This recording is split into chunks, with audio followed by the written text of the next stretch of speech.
This Soonerscoop.com video is streaming in crystal clear 4K resolution on YouTube thanks to Enjoy Vision in Oklahoma City. Don't miss a moment on or off the field. Make every day a highlight with LASIK at Enjoy Vision. Enjoy Vision. This is where Sooner Scoop LASIK. Hello and welcome back. Edward Osovich, George Stoy here from the Soonerscoop.com studios. It is a Monday, November 3rd, Gameday Rewind. We'll have Josh McQuistion join us. It was good to be back in the state of Oklahoma following a 33-27 victory on Saturday night. I'm sure that there was a lot of you out there that watched our instant reaction. It was maybe like the most perfect trip ever. Yeah, I no complaints except for we did get no sleep on Saturday night, which was fine. We got back by I think by noon. I was going to ask, did you take a big nap yesterday? Well, I wanted to watch the Kansas City Buffalo game, and all of a sudden I woke up and it was 5:45. So I missed most of the afternoon games on Sunday. Yeah, me too. I fell asleep on the couch at home from like 2 to 5 o'clock, and it felt great. And then I went to bed at 9 p.m. last night. So. Had to. That's the price you pay for It was a great trip, though. No, it was awesome. We got a doubleheader over at the Lloyd Noble Center today. We'll be headed over there for the women's basketball game at 4:30, and then the men open up their season against St. Francis coming up at 7:30 this evening. As for us here, Gameday Rewind, Oklahoma, massive win. We'll be joined by Josh here shortly.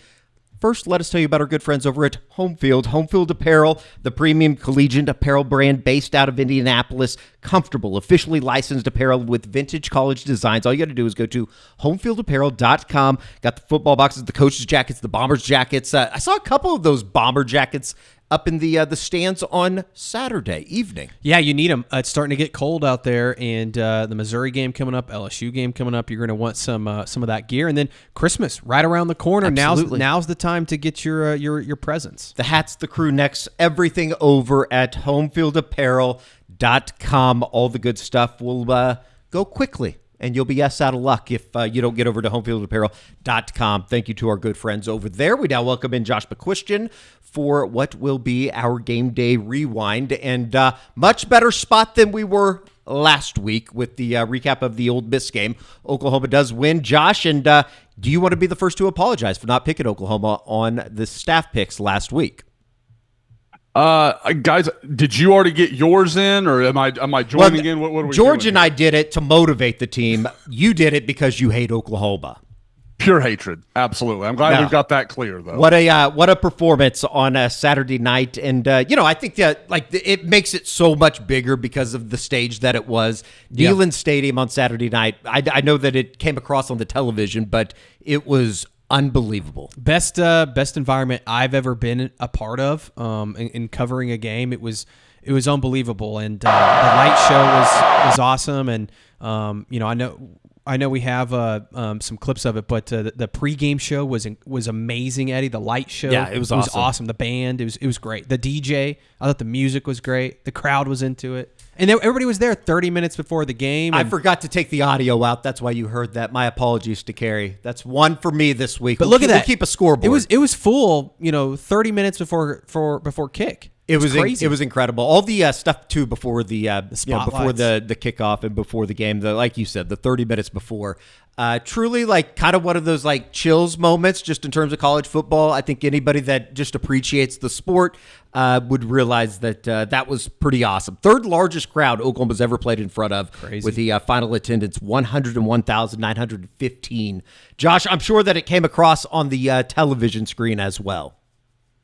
Yeah, you read my mind. When they, I literally stopped both Lainey and Layla, and I was like, girls, come look at this. When they were running That's out of good the parenting. tee, I was like, guys, my girls are not football people. They kind of, they try to make me feel better and watch a little bit with me every once in a while. But I was like, this is cool. This is amazing what they were doing. And the way they lit that when they ran out of the tee, that was, I've watched that a lot of times. This was the game I've really started to try and be like, okay, I've got to start going to some road OU games. I'd love to see a few places. This was the one this year that I really did early in the year think, maybe I could go to that. Maybe I could make that work. But immediately regretted that I did not put that together.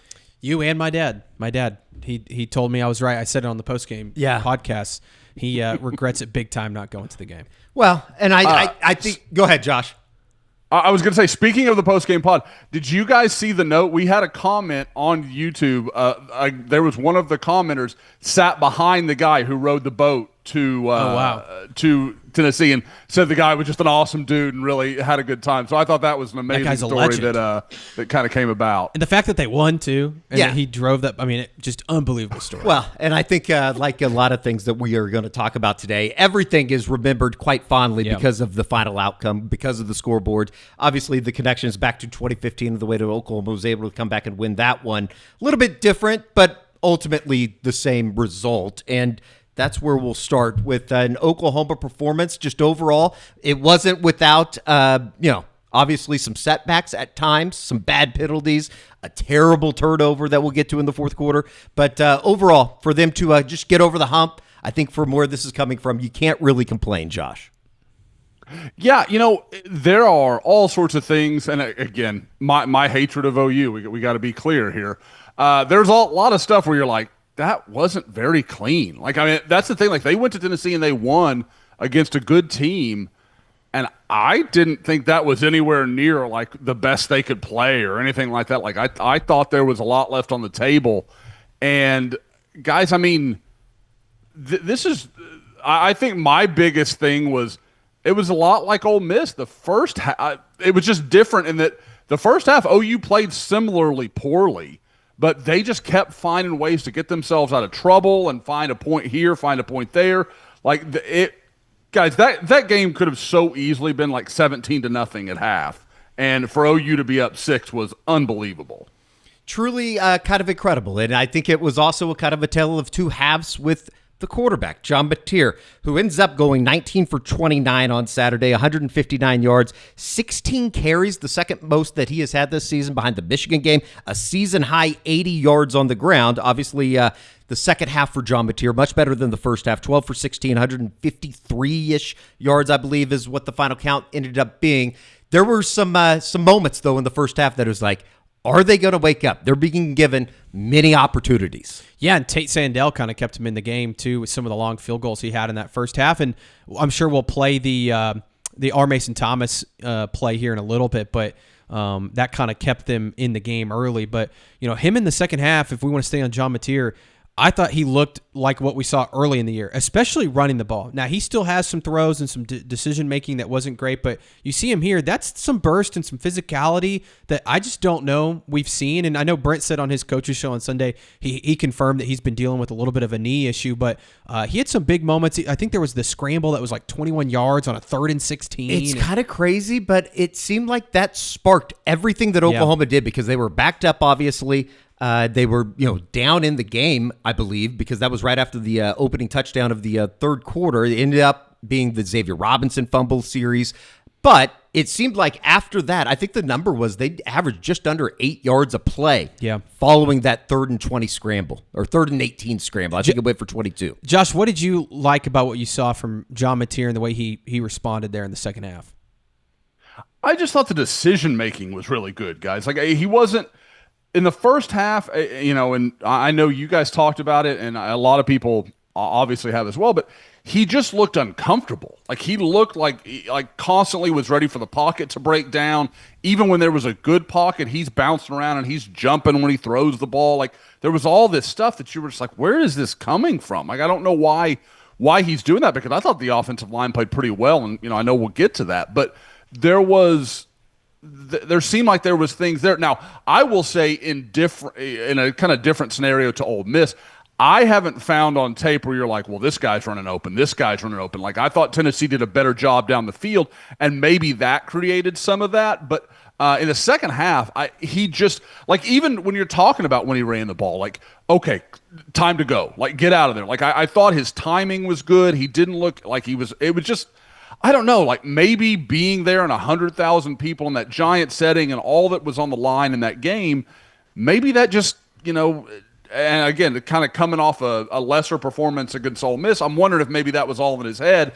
And by the time they got to the second half and they're in the lead, it's like, man, just go play football. Like, just go be the guy that you were early in the year. Because, guys, there's going to be mistakes with John Mateer, and you're going to have some ups and downs and that kind of stuff. But the guy makes plays at the end of the day. So, I think that's what it looked like to me, is like he was just like, I'm going to go play a little backyard football and find some things here. And it's clear, like we can talk about this now too, the TV broadcast showing Mateer and high-fiving a fan outside and he's wincing in pain. Like, I think it's pretty obvious he's still not healthy, and I know that nobody wants to use that as an excuse, but it does explain why maybe he's not been as accurate as he was early in the year. But I thought he showed a lot of guts. I thought he was super tough in that second half. Had the horrific decision to throw the ball there on the RPO, which, again, don't even call an RPO if you're Ben Arbuckle, but at the same time, like, Mateer has to know better to not hand the ball, or to hand the ball off there and not throw the ball. But he's a big reason. The way he played in the second half was a big reason why Oklahoma was able to win this football game. There is no doubt that the fourth quarter interception, Josh, that was one of the moments that I think any person that was watching the game, whether they be, obviously in the stands at Neyland Stadium or at home, my dad, that went, oh my God, they're going to cough up a 9-point lead like it's nobody's business. Yeah. You say at home, because my dad, I talked to him on Sunday, and he was like, man, when he threw that ball, I about jumped through the TV, and I guess my mom had to calm him down a little bit. A lot of breathing into a bag, I'm sure, hyperventilating. Yeah. Were you about the same, Josh? There was a roller coaster, and I can say, like, Carrie and myself both in the group chat are like, what the hell is he doing there? Like, that's just, like, that's 8th grade football. You don't do that. Like, you cannot make that mistake. And again, like I said, there's the John Mateer experience. Like, there's going to be some stuff. And now, I about bet money he'll never do it again. You make a mistake like that in front of the whole world, like, people, that stuff, you remember those things. You remember those mistakes. But again, I thought that was the one real thing where, in the fourth quarter, you're talking about some of the roller coasters we've seen from OU through the years. That was the one moment where you're like, oh God, this is going to go bad. And then I thought from there, they generally handled things well.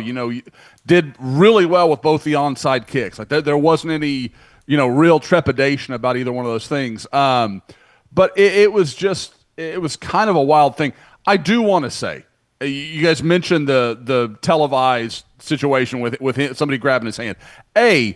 Was that a plant? There's no way an OU fan grabs John Mateer's right hand like that. Like, I think it was a Tennessee fan in OU gear. Like, I just don't believe that. And secondarily, John's got to walk on the left side of the greeting line. We're only taking contact with the left hand. There's nothing with the right. Like, let's avoid any possible problem. Fist bumps moving forward. No more. It very well could have been a plant, Josh, and luckily Cousin with Shane? Oklahoma on a bye week, maybe Cousin Shane. It might have been Clay Travis, possibly. Clay Travis, yeah, certainly. Morgan Who Wallen knows? was there. Theo Vaughn. There was a lot of star-studded guests. Peyton Manning. There. Peyton Manning walked right in Wouldn't front that of be me. something if it was Peyton Manning who did that? That would be kinda crazy. interesting. I certainly would have thought that maybe that would have been brought to light already, but certainly all is well that ends well. They were able to get out of it, obviously, somewhat. And all of a sudden, through the last couple weeks, it seems like Oklahoma's found something in the run game. Xavier Robinson, another really good performance for Oklahoma. A good performance overall on the ground.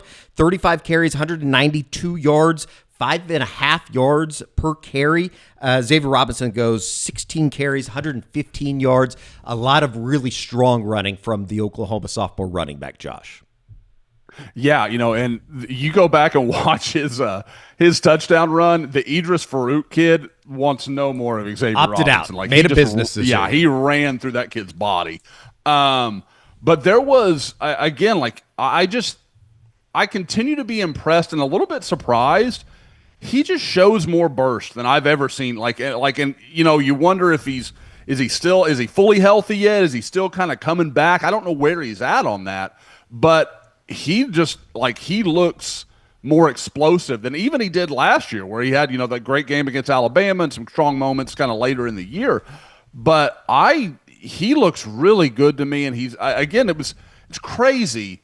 2 weeks ago, we're like, OU's got their guys, Torrey Blaylock. He's RB1. I don't know how you don't start Xavier Robinson, but it's a good problem because now you've got two backs that have shown you they can do it in this league. And, I know people like, well, they're going to Alabama now. We'll see. Well, we watched Xavier Robinson do it against Alabama last year. And at the second league, this is not your older brother's Alabama defense. Like, they are giving up yardage on the ground. So I think Oklahoma can do that, and they're going to have to. They're going to have, because to me, I think that's part of your game going forward, trying to keep John Mateer somewhere between 25 and 30 throws a game. Like, don't let it get crazy. Don't let it get out of hand. You want to control some clock, keep the ball away from Ty Simpson. Like, and we'll talk about all that, I know. But like, I think they're finding a way for this team to win games as it's currently constructed. Take a quick time out from the Game Day Rewind and talk about our good friends over at Huel. The boardings are full of chaos at the Radosvich household, especially when you haven't slept and you're having to get up for a radio show that, I don't know, do you like it or not? It's Huel. I throw the powder in. I know that you've been doing the daily greens, haven't you? Yeah, the daily greens, they're sitting right here. I love these things, but they're really good. They got a lot of different nutrition in them, and the taste is really good. Apple, cucumber, and mint right here. I know Carrie's been drinking them too. They make you feel a lot better. Developed by registered nutritionists and dietitians, 42 vitamins, minerals, and superfoods, only 25 calories, 4 grams of fiber, only 1 gram of sugar in the daily greens. As for the ready-to-drink powder, you can go 35 grams of protein, 6 grams of fiber, 27 essential vitamins and minerals, no added sugar, gluten-free, under $5 per meal, and it ready tastes good to go. And it tastes good, Tastes which is great. always important. If you want to get yours today, all you got to do is go to Huel.com/SooterScoop. That is Huel.com/SooterScoop. And for new customers, we're giving you 15% off if you use the promo code SooterScoop. So Huel.com/SooterScoop. Thank you to our good friends over at Huel. And back to the Game Day Rewind. And I think, too, like, Xavier is playing extremely well, and I think he's the type of running back that you want in this league, especially late in games where you're wearing down a defense and he's breaking tackles and he's so big and physical. And like Josh said, his speed, I think he's starting to look extremely healthy. Like, really going back to that South Carolina game, he's really come on. But, I think the other thing you're seeing is this offensive line's moving people. Like, that was the thing early in the year where we're like, man, they can't move anybody. They're moving guys by the end of the game. And, Eddie Pierre-Louis, I mean, talk about just kind of a spark up front for them right now. I feel like he's playing extremely well, and he gets his first career start this past week. I think it was his first career start. Or did he start the opener? I can't remember. I can't remember. But it was a big start for him. Foj, I don't think he did. I thought Foj, he's just going to get better every week, man. He's so physical out there on the edge. Fasusi, I thought, played one of his better games. He was really good. And then Michael is just solid for you. Febechi, solid. Like, this offensive line, despite some of the injuries they've had, I feel like they've played relatively well these last few weeks. They've held up well in pass protection, but now being able to run the football, I mean, they've run for, the last 3 weeks now, over 100 yards, close to 150 yards in every single game or more. And that's just not something they were able to do early in the year. And if you can do that with a quarterback who's struggling at times, that obviously helps your offense a ton. Josh, what'd you make of the offensive line performance on Saturday? Yeah, to George's point, I mean, they're averaging like over 150 yards a game here for the last 3 weeks, and that's obviously all in SEC play. And you've got to be fair. Not great SEC run defenses they face, but you got to start somewhere. And I think you're seeing stuff. And guys, we talked about this last week, and I kind of said, hey, I don't know that EPL is a guy that you're like, I feel good about every snap, but he brings something to that group. Like, they play more aggressively, more violently.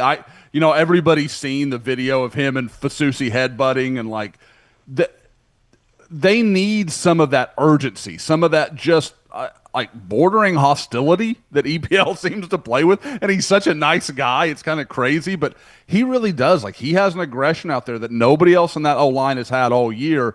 And you're seeing that start to play out. You're watching these guys grow up a little bit. That trio, guys, those are 3 NFL guys. If they can grow, if they can build from where they are. And I love what you're seeing from them. Ryan Foj, it's kind of like, guys, I always like, I was like, he's going to play guard. I just remember being shocked about that. And he was good enough at guard that you thought, oh, okay, he'll be fine there. But watching him at tackle, I'm like, no, that's where he belongs. Like, he just looks so at home out there at right tackle. And certainly over the next, 11, 12 days, certainly with the bye week, you would think that group can grow together a little bit. Yeah, and I was looking at some of the numbers rushing wise, and they were bottom of the conference for the first few games in rushing offense. They're now up to 11th in the conference, which again, not great spot, but like I think that it was just a few weeks ago they were, I want to say 15th or 16th in the league in rushing offense. They're now up to 11th. And another stat that's interesting, they're 4th in third quarter rushing offense. Interesting. Like they get better in the second half. I think in the second half they're also like 7th in the SEC in rushing offense. So I don't know. They seem to be running the ball well late in games, which is a recipe for success, especially when maybe you have a 2-score lead like Oklahoma did in this game. We'll go back real quick just in terms of wide receiver play. The numbers aren't gaudy. Obviously, when you only throw for, 159 yards on the day, you're not going to have a whole lot of game breakers. But, Josh, I thought, especially on third down, you were able to find John Mateer, him finding somebody like an Isaiah Satania, 6 receptions, 68 yards. I know that you pointed it out. We might be on the verge of Oklahoma having a 1,000-yard wide receiver. Yep. I think it's He's on pace. 692-ish. Yeah, he's at 692 right now. Which is 7th in the SEC, I think is what you put out there. I know the graphic was out there earlier this week. Depending on if they, bowl game, playoff, Sure. whatever, like an extra game would help him get there, but he's on pace. Deion Burke, 6 for 45, and it wasn't a big night, but Jermichael Carter, 2 for 21, and I think they both came on third downs, as you see that one right there. Josh, just in terms of the wide receiver unit, seemed like they played okay on Saturday. Yeah, guys, I'm glad you hit on Jermichael Carter. We deserve to see more of that guy. Like he's earned that potential to have some more snaps, because I thought he looked just able to create a little more separation than you've been seeing from Giovanni Gibson. That tough run after the catch. I mean, how often do you see a receiver pick up 4 or 5 yards when the pile's pretty much on him? Like that was and again, in a game like that, those yards matter. Like that's not a little thing. So I thought he blocked pretty well. Again, I was pretty impressed with Jermichael Carter, and when he came in, I wasn't really sure what to make of him, but I was impressed and think he's a guy that I don't know if he should start. I'm not ready to go down that road, but I mean he can be out there and take some snaps, and you kind of wonder, is that a gateway to guys like Elijah Thomas, some of these other guys that we've been talking about all year, maybe getting a little run out there and seeing what they can do. I don't know, but Isaiah Satania to me is the one guy where you're like, well, you got to get him touches. Like you got to get the ball to him. He probably needs to be targeted 8 to 10 times a game. To your point, Josh, Isaiah Satania, Deion Burks each had 28 yards after the catch. I thought Jermichael Deion Carter Burks had 15 yards after the catch as well. I think Deion Burks, and look, Deion has not had the type of year that I think everybody wanted, and it's still not a bad year, right? I think it's good numbers for a second wide receiver or third wide receiver on your team, but I thought he had a really good game. He had the one drop there that you just can't have. Drop. It was a bad drop, but he had some tough catches and some plays in the moment that I thought were good plays, and they tried to get him the ball in some different ways, but he's still a really solid, number 2 or number 3 option. So I thought he played well in this game other than the drop. No doubt about it. All right, let's move over to the defensive side. A team that certainly had been chasing the turnover. They came in bunches on Saturday, especially in the first half. R. Mason Thomas with the 71-yard scoop and score, ignited by Owen Heinecke, who was named the SEC Defensive Player of the Week. We'll have a little bit more on him in a second. Right there. And then, obviously, the 2 interceptions right before halftime helped build Oklahoma a lead that I think any Oklahoma fan went into the halftime break and thought, how in the hell are they winning this game? It was, and I don't know about you guys, but going into the second half, you're like, this can't hold. They had to change some things, and they played much better in the second half. But it was like, there's no way you can do that again for another half, because they were outplayed. There's no other way to say that. But guys, I was sitting here trying to think of this morning. Where does that R. Mason Thomas play rank in OU defensive plays? That's Superman level stuff. For him to fight off Kitzelman for 20 yards and then run it, and with the added bonus of he clearly hurt himself at some point in there, that's hero stuff. That stuff people will remember for 40 years. Not to mention too, just the circumstance of that coming, because they were 3 or 4 plays away from falling down 14-0, and I don't think that I have a whole lot of confidence that they're going to be able to dig out of that hole. I know we had talked about it'd be similar to what you did against Ole Miss, where you're all of a sudden you're having to dig yourself out of a huge hole. Josh, to your point, I think it's up there for. I mean, Kip Lewis's pick six last year against Auburn. Yeah. That was a heroic play. You think of the Nick Benito interception at the end of the Baylor game back in 2019. You just have like a handful of plays, but like Eddie said, in the moment, what it meant for not only this season and the game and all of that, but that potential jobs on the line and all that if you lose this game, like to come up with that type of play and have that type of effort and to be able to scoop the ball up with one hand that way too, like that was incredible. And then the stiff arm, I mean, that's a big guy. He was stiff arming too.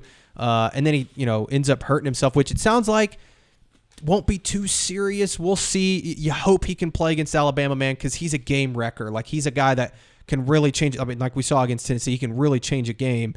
So you hope he's not out long. But yeah, it's one of those plays that you'll never forget. Same as Kobe McKenzie, right? Yep. As well. He went through pregame warm-ups and just wasn't able to go. Need Gentry Williams as well. Went through pregame warm-ups. Looked like he was going to be physically active. I think, what was it, on Friday when he officially had come off the injury report. Yep. Obviously, Kobe had been downgraded going into Friday morning.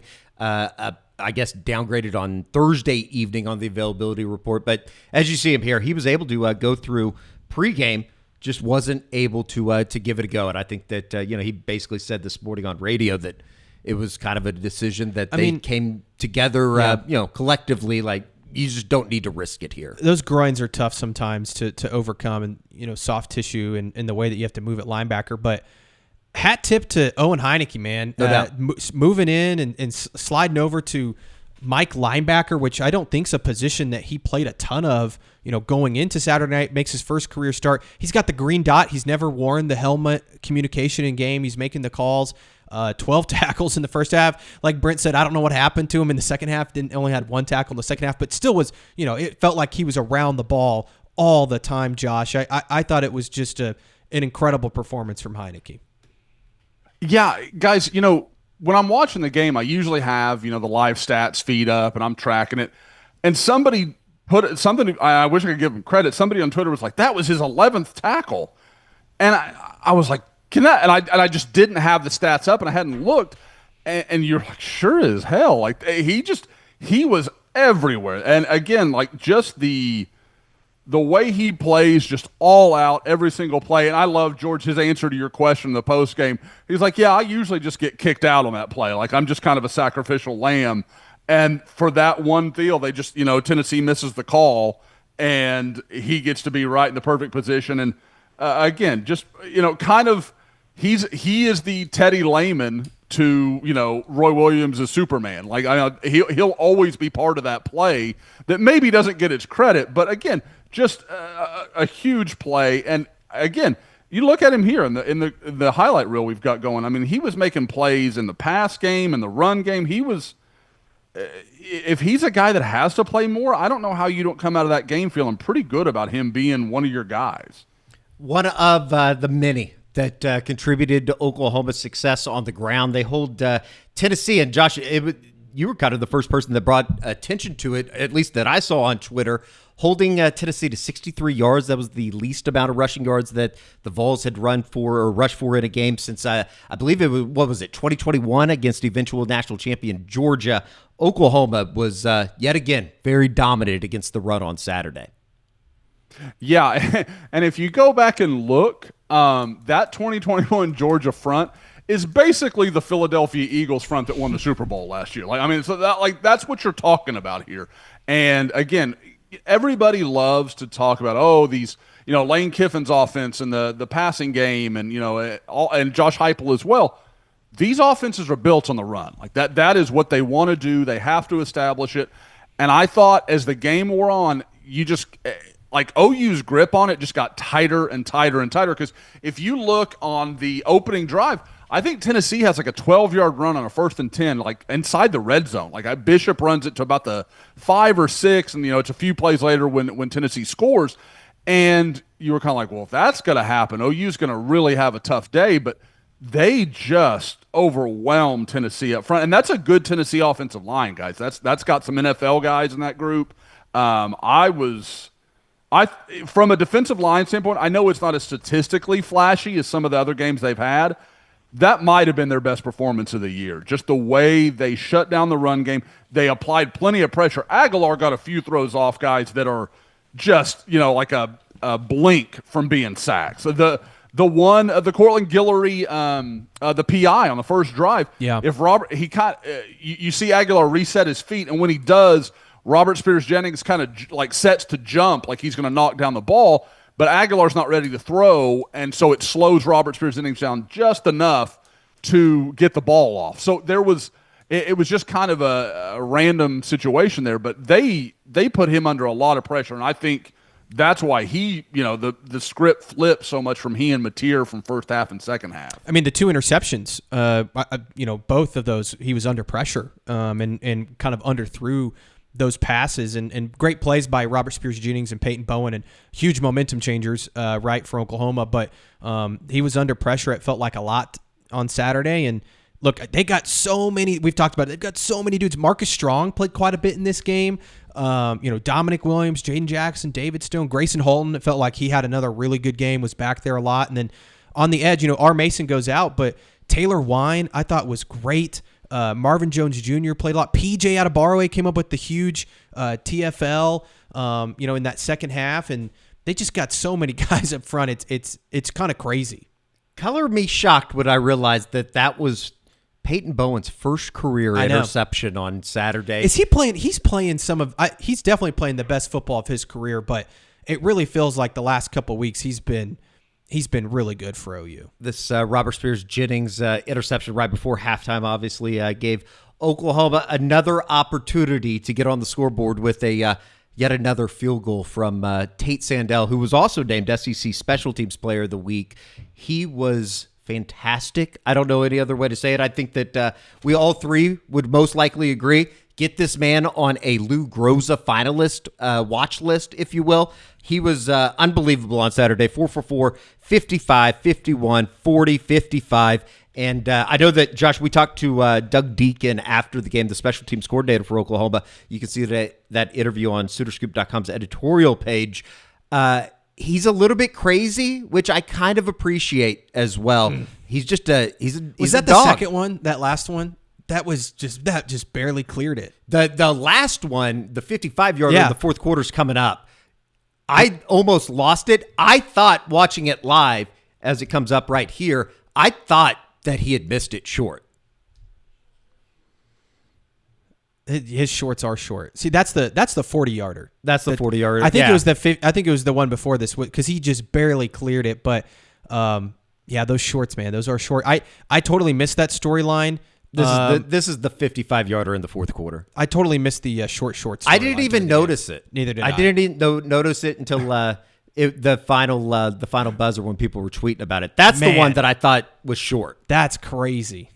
Kerry, if you can roll it back and go like frame by frame, you can kind of see it almost just barely clearing the crossbar here. Lose it in the light a little bit right there. Wow, that's crazy. I mean, that's as close as you can possibly get, Josh. Well, and again, if the revolution is not right, guys, it catches the bar. Yes. The way it's just perfectly timed and placed. That's amazing. And guys, you're talking about missing the Tate Sandell storyline. This is the difference at being home and having a wife to watch the game with sometimes. Tiffany literally is just walking through the living room and she goes, "Why are his pants so short?" I mean, this is like his second or third kick. I had not noticed it at all. I didn't think about it. And I was like, I guess that is pretty short. And I go back and look at some of my Tate Sandell tweets, and it's almost, and again, I hate to stereotype, but it's just true.